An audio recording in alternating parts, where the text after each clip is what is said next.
Oh boy, it's a Mega Man! This game's like a legend. It's pretty fucking good. I mean, I don't really feel like I need to sing its praises, but whatever. It's got tight controls, it's got a simple objective, it's just fucking fun to play. So go slap it in your NES machine and have a grand old time. Before 1987, when Mega Man came out, it was hard for a lot of game designers to understand what games needed to engross a player. You know, to carry you along, to keep you wanting to play their game about squares.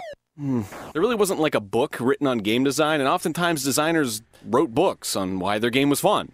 Like, literally, you had to read through manuals, and even then the games were still confusing, and I don't even... Like, inherent rules of game design didn't exist. So video gaming was treated like traditional gaming. You know, like baseball and solitaire. You just had to have someone, like, tell you the rules, and then you can kind of play after you watch someone else play a couple times, and...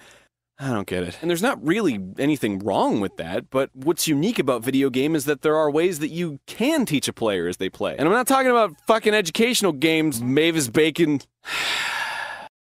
Number Munch. I'm talking about teaching a player all about your game.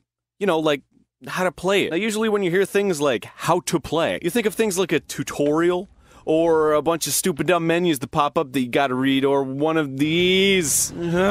See, look, I know you're not a stupid kid because I say fuck a lot and you're okay with that. And I think it's kind of weird how gaming subject matter has been aimed more towards adults and teenagers with all the blood and the killing and the bam, boom, but the way games are designed seem like it's catering more towards kids who don't know what the fuck is going on with the world.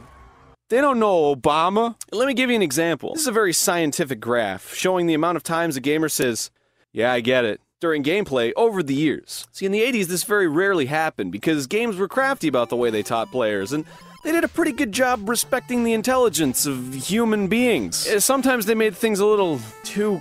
Oh man, what? Now you can see there was a rapid increase in, "Yeah, I get it," in the late 90s due to gaming hitting the mainstream. This is a result of game developers assuming the non-gamer masses are all dumb, and they can't identify simple patterns in their head like normal human beings can, and need to be able to do in order to be. And besides, no matter how stupid you are, I'm sure you don't enjoy when you're having a good time and all of a sudden someone comes up and goes, "Whoa, hey!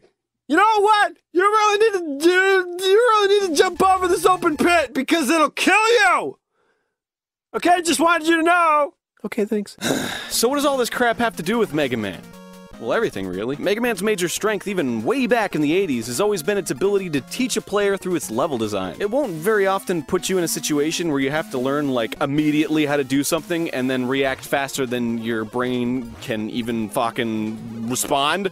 Yeah, like that. Let's take a look at some examples! In Mega Man 1 and Gutsman stage, there are these platforms sliding along these little path lines. You jump on the first platform with no fear, whatever, and then you just kind of ride it out, and then fuck! What the fuck is that thing? What? Mega Man, there's a hole in the zipline that you...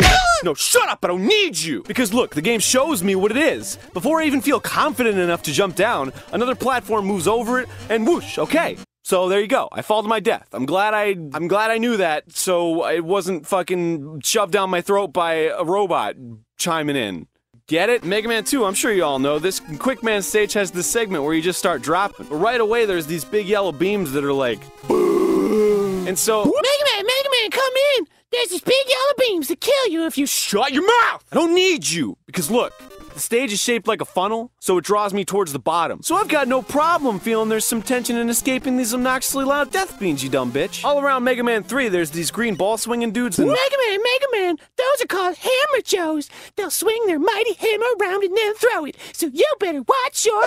I already know this! Because look, the levels are all designed so it's uncommon for you to actually be in their line of fire once they throw their ball for the first time. The designers wanted it to feel justified when you got hit. It was your fault you got hit, not theirs. And overcoming that obstacle is more satisfying as a result, because you're improving by learning. In Mega Man 5 and Gyro Man stage, is she gone? I'm fucking serious. Okay. Alright, I don't think I hear anything. So, in Gyro Man stage, there's these flying spiky dudes that fall down on you, but you kind of have a lot of space to avoid them, so it's not really a big deal. But suddenly you jump on this weird platform, and because you're— Mega Man! Those platforms fall when— Hey, no fucking shit! They're falling! They're fucking falling! I can see that! How many I'm going crazy here!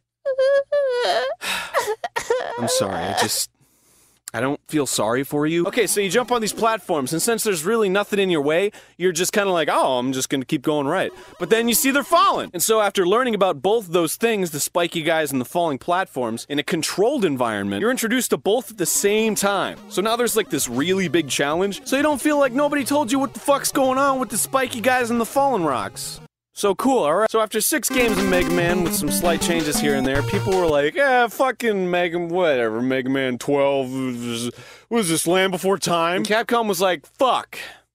People are losing interest in Mega Man, we gotta make a new WHAM! Holy fuck, this game's awesome! Look at the graphics and the music, oh my god, it feels so good! It's not on the Sega Genesis, it's Super Nintendo! See, this is a sequel, this is a fucking sequel! You thought I was gonna talk about bad sequels all the time on Sequelitis? Fuck no! This game makes my dick rock hard. Remember in the first episode, you know, what they did wrong, what they did right? Fucking please. This is why Mega Man X is so fucking good that it makes my dick rock hard. Also, I talk about what elements of the original Mega Man games were enhanced to be even more effective. Number 1! The intro stage! Alright, so if you're a seasoned Mega Man Classic player, the first thing you'll notice about Mega Man X is that you don't immediately get thrown into a stage select. You always start out on an intro level. So let me level with you for a second. Electrical engineering is pretty smart. General relativity, it's pretty fucking smart. The intro stage in Mega Man, fucking genius! The classic Mega Man's had a lot of teaching tools strewn about its design, but the game itself was, you know, pretty simple. It was just a game about jumping and shooting. Jump and shoot! Should have been called Jump and Shoot Man. Jumping and shooting. Hey Mega Man, what are you doing? Oh, nothing, I'm just jumping and shooting. What are you gonna do next? Oh, I'm gonna run to the right and then I'm gonna jump and shoot. There weren't a lot of complex concepts in the overall design, so it didn't need a lot of time to teach you the basics. Mega Man X, on the other hand, has so much to offer, and it teaches you all of it in the first level. No, in the first fucking seconds of the game. It's nuts! So I'm gonna show you everything it teaches you on this little checklist here. I'm gonna check it off whenever it teaches you, alright? Okay. So let's turn it on and start this thing up. Okay, skip the intro. Fuck. Shit! Okay. Okay, so, oh, look at that. You got a little Mega Man's on the menu screen. That's nice. See, right off the bat, that's kind of strange how he's the cursor, right? Usually it's like an arrow or like a finger or something. I don't know. Anyway, you press start and wham! Fuck, did you see that? He shot a little green blast out his hand there. That was neato. By the way, this is important, so write it down. Because I'm gonna do like a thing where I blow your fucking mind. Alright, so moving on. So ready and teleporting. Bam, there's X. Just standing there. So let's just assume I'm like a fucking idiot, like modern game devs assume I am. I don't know what to do. I don't know what I'm doing. Okay, so I'm holding the controller. So there's arrows on this thing, and maybe the right arrow makes me go right. Oh my god! I'm moving right! Holy fuck! So there's a wall to my left, so I should probably go right, right? Yeah, that's cool, alright. So I'm walking. Giant wheel with spikes! Oh god, go back. Oh fuck, the wall! Go! Man! Oh. Okay, so I got a lot of life. So that wasn't a big deal. It's okay to make those mistakes. I'm good. Unless I fall into a fucking pit. Oh, damn it! Okay, so I got a lot of lives too. Okay, so it's good to make those mistakes too. I'm ready. Let's fucking fuck this spiky dude up. Alright. So if I can't walk through the dude, I must be able to do something else. Alright, so there's some buttons on this controller. Hit some buttons and what? Oh my god, I'm in the air. I'm jumping. Holy shit, I'm like a jump man. I'm gonna jump over this guy. No biggie. It's cool. Yeah, I'm the fucking best. Holy shit, new guy. He's shooting things at me. I don't know. Whoa. Oh my god. Why? Okay. So I could jump over his things, but he's too tall to jump over. Maybe I can, like... Wait a second. Flashback! On the title screen, I shot a green thingy when I pressed start. So how do I... I'm gonna press buttons and... Yeah! Yeah, lemons! Alright. I did it. I beat the guy. See, what confuses me, though, is that I shot a green thingy on the title screen, but, I only shot lemons when I hit the button, and no other button shoots the green thingy, so how do I shoot the green thingy? Well, for the sake of pacing in the video, and for the fact that I'm gonna blow your fucking mind with this shit, let's assume that I'm not willing to experiment any further than what I've done, and I'm a stubborn dick, and I just want to move on. So let's move on! Next up are some flying enemies. Just jump and shoot them. Holy shit, I can jump and shoot at the same time! This game's amazing. This is so cool. This is so goddamn cool. What the fuck? Is that a bee? Yeah. Just to let you know, there's gonna be mini-bosses, and they're gonna be fucking awesome. This battle also acts as a small misdirection for a battle that's coming up that I'll go into when it happens. It's gonna blow your fucking mind! Also, what they drop these enemies that have these long legs. They walk real slow, so you get just the right amount of time to realize that your shots are going through their legs. They're not hitting them. So you just try the big dumb head and bam, they're dead. So now you know that there are certain enemies who need to be attacked at certain sweet spots. See, this entire situation is teaching you all the rules of the game. And do you feel like you're in school yet? Do you feel like Mrs. Terwilliger's gonna give you detention for playing video games in class? No, you feel like you're playing a game, stupid. Alright, so let's get serious here for a second.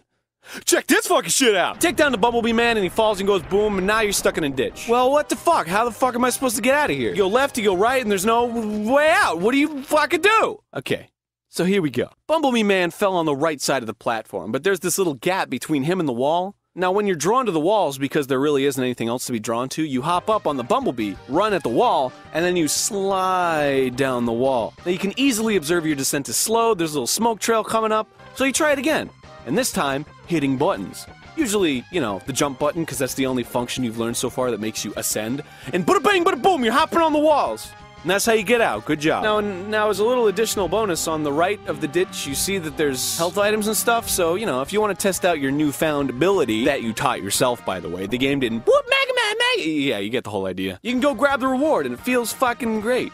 Feels fucking good. But hey, you know, maybe this all seems silly to you. Like, duh, right? Like, of course you learn about a game by playing it long enough. That's like an inherent thing about games, right?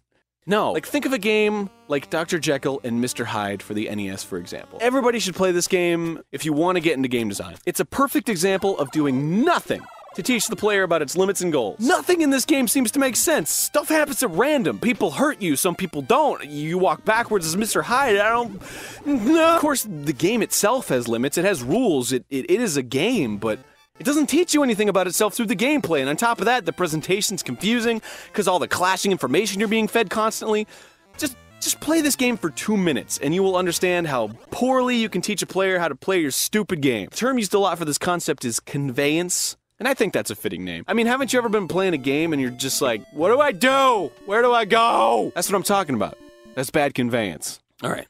Okay, so now, are you ready to get your mind fucking blown? Because this is where I'm gonna fucking blow your fucking mind. So you get to the end of the level, gotta beat some stupid cars or whatever, I don't fucking know. Riding on cars!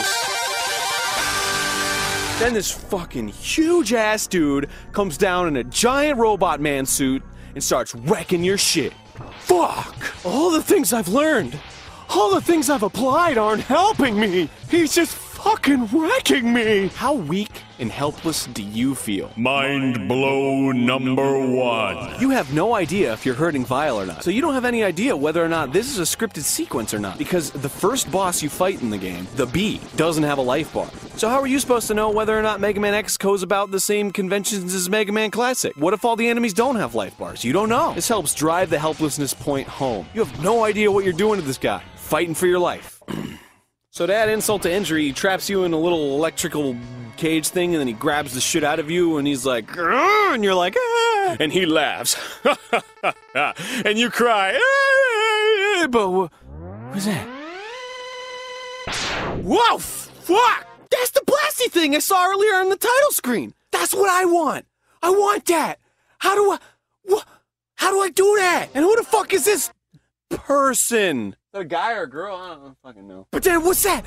It looks like he's charging his shot. That's what the— Mind blow number 2. It all makes sense now. The green shot is the same shot that Zero fires, and I have to charge up my buster to do it. Fuck! Now I know! I didn't have to have somebody tell me with a whoop, Mega Man, shut up! So clearly this guy's fucking awesome. He just wrecked this dude you didn't even know you could do damage on, and then the dude's like, oh, fuck, and just runs away. So he turns around, this guy's name's Zero, by the way. So he looks over at you and he's like, look, X, let me level with you for a second. You're strong, but you're not as strong as I am. But check it out. Someday, you will be as strong as I am. What the fuck? This shit blew my goddamn mind when I was little. Forget it. I get to be as cool as Zero. Fucking forget it. The crazy super blue buster shot, the dash, the fucking, the hair. I don't know. It's fucking Zero. I want to be him. This, my little Sequelitis of Seas, this is called theming. This is what makes the feel of Mega Man X's story elements feel so potent. Everything in this game has to do with Mega Man X growing stronger. And all the elements are clear. You not only have the personal parallel character, Zero, who represents how strong you will become, but also the goal, to defeat Vile, who at this point in time, you can't even visibly damage. And this isn't just experienced in cutscene or anything like that, it's also expressed in gameplay. You get to feel the utter helplessness of being so weak as a player. You don't have to empathize with the character on a screen, the feeling happens directly to you. So now you have true motivation as a player. You want to defeat this asshole you couldn't even damage, and you want to do it by becoming as strong as Zero. How do you do this? By playing the fucking game! You find the armor, you beat the enemies, you ride on the cool roller coaster thing, all the armor upgrades, which, by the way, make you look more like Zero, the health upgrades, the enemy upgrades, they're all motifs of the theme of growing stronger. Everything that makes Mega Man X unique resonates to the theme it establishes immediately, and through to the end, you feel something. A connection to the hero that not a lot of games can successfully manifest. Something you legitimately desire as a player is something that's relevant to the game's story. Your desire to surpass Zero and defeat Vile are both gameplay elements that are fun and interesting. Theming. Intro stage.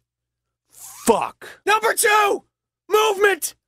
Okay, so let me cool down for a second. Mega Man Classic had super tight controls. Nobody can argue that. The movement was at a really nice, unfrustrating speed. Your hitbox was really clear and square-like. Jumping felt good because you could control the height and you could also control your trajectory mid-air. How does that even work? Now, what's interesting is Mega Man X's controls were nearly identical. Seriously, the speed, the jump arcs, they're pretty much spot on from the first games. I mean, why fix what isn't broken? But now there's 2 factors that dramatically change the way the entire game is designed.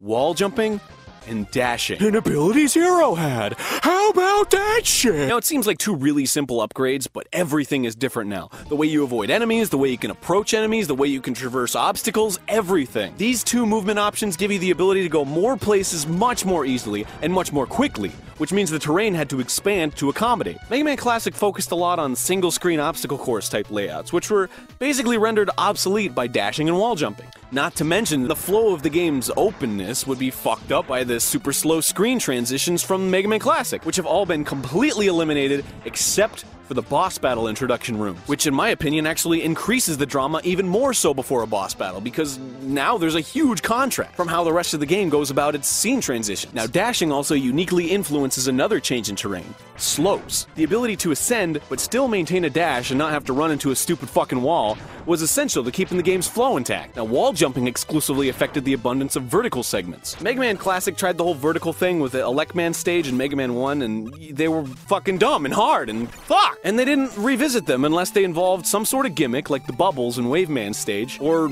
straight down falling like Quick Man stage, which comes a lot more naturally to Mega Man's control scheme because, I mean, there's gravity. Gravity, fuck! So, that's it. That's number 2. Number 3!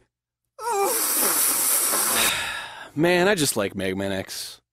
I mean, I'm serious. This is like my favorite game. So I'm just gonna gush right now, okay? I'm just gonna gush. Dude, wasn't it fucking awesome when you used Boomer Kuwanger's weapon on Flame Mammoth and his trunk came off? That was so... Yeah! Fuck, wasn't it so neat how you could, like, ride in, like, a giant mobile suit armor and, like, punch shit?